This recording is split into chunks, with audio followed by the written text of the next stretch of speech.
Bonjour à tous et à toutes, j'espère que vous allez bien. Nous nous retrouvons aujourd'hui pour une vidéo où je vais vous présenter tous les albums et les bandes dessinées que j'ai lues ces derniers temps. Il y en a un petit paquet. Premièrement, j'ai lu Super Caca, le tome 2 Dream Ball de Davy Mourier, Stanislas et Valérie Siro.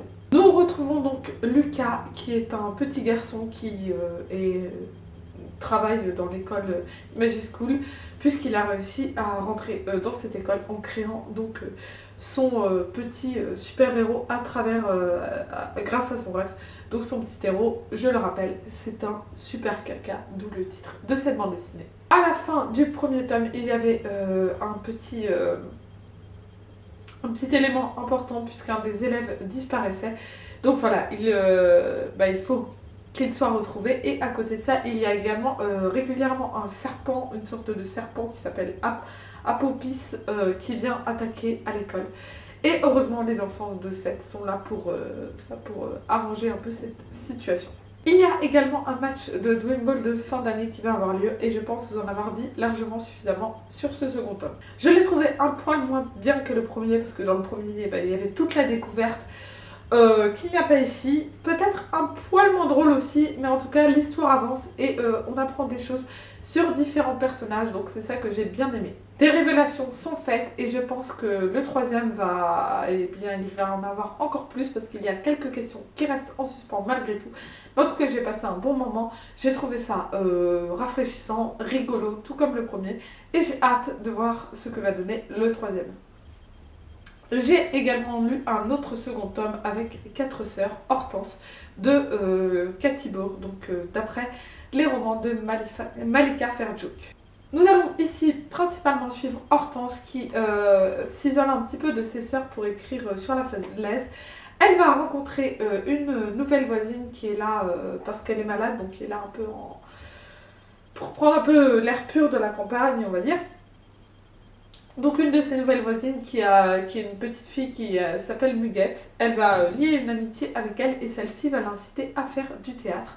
Donc voilà, Hortense va se mettre à faire du théâtre. Et à côté de ça, les autres sœurs ont chacune leurs secrets et leurs problèmes. Il y a Geneviève qui fait de la boxe taille en secret et également Bettina, donc qui est un peu la peste des 5 sœurs, qui commence à avoir quelques sentiments pour le nouveau livreur de surgelé de chez Nanook Surgelé, qui est un garçon qui s'appelle Merlin, qui est très très gentil mais très laid.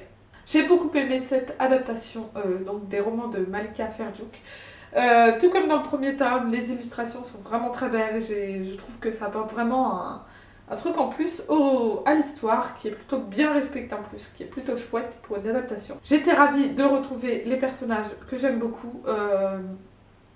Les sœurs que j'aime beaucoup, même Bettina à sa façon est attachante et j'ai hâte de lire le 3e tome de la bande dessinée parce que c'est vraiment un bon travail que Cathy Bohr a fait, je trouve. J'ai lu dans le cadre du préambule de la médiathèque La Terre des Fils de JP, ou JP, je sais pas comment est-ce qu'on dit. Nous allons suivre un père et ses 2 fils qui vivent, ou plutôt survivent seuls, ou très peu entourés puisque la civilisation a disparu complètement après une catastrophe dont nous ignorons l'existence tout le long de la BD. Donc nous allons suivre ces trois hommes qui survivent avec ces 2 frères qui n'ont jamais connu autre chose que cette vie-là et qui aimeraient en savoir un petit peu plus sur ce qui se passait avant, mais leur père ne veut absolument rien dire. C'est une histoire tout en noir et blanc avec comme des croquis en fait qui ont été faits par JP. Et j'ai bien aimé les dessins, je trouvais qu'ils apportaient une certaine noirceur à ce récit qui est quand même un peu sombre. Il y a plein de questions qui restent en suspens quand on lit ce livre, il y a plein de choses que je me demandais, que je ne comprenais pas forcément. C'est ce qui m'a posé problème, pas uniquement, mais c'est une des choses qui m'a posé problème parce que j'aurais bien aimé en savoir un petit peu plus sur les raisons de la catastrophe. Et au-delà de ça, l'histoire est vraiment particulièrement étrange, si bien que je n'ai pas toujours tout compris. J'ai eu un peu de mal, voilà, j'ai trouvé des éléments intéressants, mais globalement ça n'a pas été une lecture folichonne non plus, parce que voilà, il y a des petites choses qui m'ont un peu perturbée ou pas plu. Mais voilà, c'était quand même une histoire intéressante. Toujours dans cette idée de prix en bulle de la médiathèque, j'ai lu Une sœur de Bastien Vives. Autant dire que je ne m'attendais pas du tout à ça, puisque je ne savais pas du tout de quoi ça parlait. Je pensais que c'était l'histoire d'un frère et une sœur. Et au final, c'est un petit peu plus compliqué que ça. Nous allons suivre une famille de 4 personnes. Il y a donc les parents et les 2 enfants, donc Antoine qui a 13 ans et Titi qui en a 10. Ils partent en vacances comme chaque année en Bretagne, mais là un élément va survenir et tout changer leur plan. En effet, Sylvie, une amie de la famille, a fait une fausse couche, si bien qu'elle les rejoint dans leur maison de vacances avec sa fille qui s'appelle Hélène et qui a 16 ans et qui est toujours scotchée sur son téléphone et un petit peu insolente. Antoine et Hélène vont se rapprocher, voilà, ils n'ont que 3 ans d'écart et ils vont se rapprocher. Et donc va naître avec ça une histoire d'amitié, mais aussi une petite histoire d'amour et les premiers émois sexuels. Les illustrations font penser un petit peu à des photos en sépia avec des couleurs noires, blanc et gris. Et je les ai trouvées très belles, très douces. J'ai bien aimé le travail illustratif, je ne sais pas si ça se dit, de Bastien Vives que j'ai trouvé, comme je le disais, très doux et très agréable. L'histoire, quant à elle, est plutôt sympathique. Cette amourette adolescente était intéressante à suivre. Voilà, et les illustrations montraient bien les choses entre l'innocence et la naïveté de l'enfance. Et puis un peu le passage à l'âge adulte. Je trouvais ça très intéressant comment c'était fait.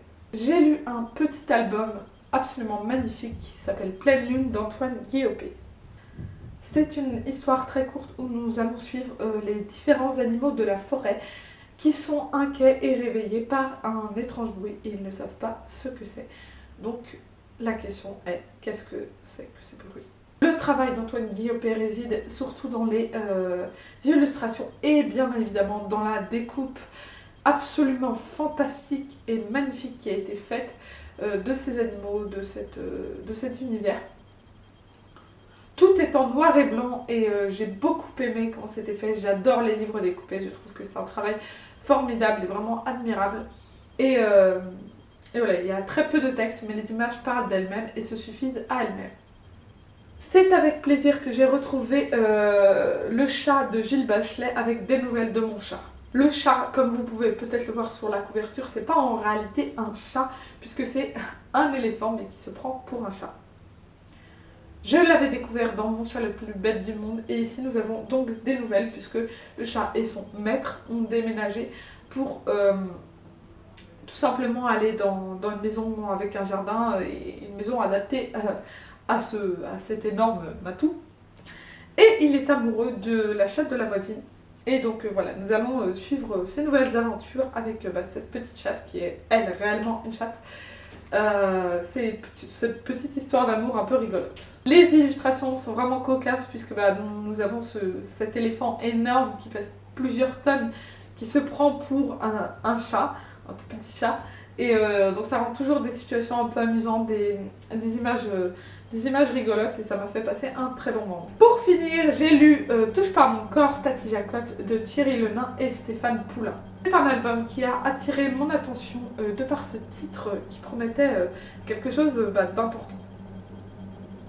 Et en effet, ça va parler du consentement pour les enfants, pour le fait de ne pas se laisser toucher, embrasser, etc.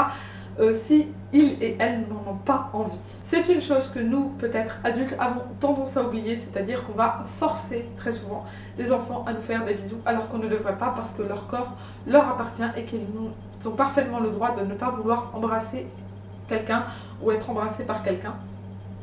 Et ils peuvent tout à fait dire bonjour sans être obligés de toucher ou d'être touchés.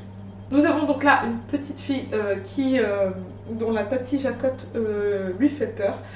Elle vient d'apprendre à l'école que son corps lui appartenait et du coup, quand elle arrive avec ses parents chez sa Tati, elle ne veut pas l'embrasser et ses parents la trouvent mal polie. J'ai trouvé cet album très intelligent puisqu'en plus on se met vraiment à la place de la petite fille grâce aux illustrations de Stéphane Poulain qui du coup nous donne une dimension un peu prédatrice et inquiétante à la Tati. Voilà, c'est un personnage qui fait peur et qui fait peur à l'enfant du coup puisqu'elle dit que sa Tati la mord quand elle l'embrasse par exemple, et que personne ne la croit. Donc voilà, j'ai trouvé ça vraiment très bien que le sujet soit abordé parce qu'on doit respecter le consentement de tout le monde, y compris des enfants. et je dirais même presque surtout des enfants, mais le consentement de tout le monde est important. Donc voilà, un livre très important que tout le monde, surtout les parents je pense, devraient lire. Voilà, c'est tout pour cette vidéo, mais c'est déjà pas mal je pense. Je vous souhaite à tous et à toutes de très bonnes lectures. Je vous dis à la prochaine, salut!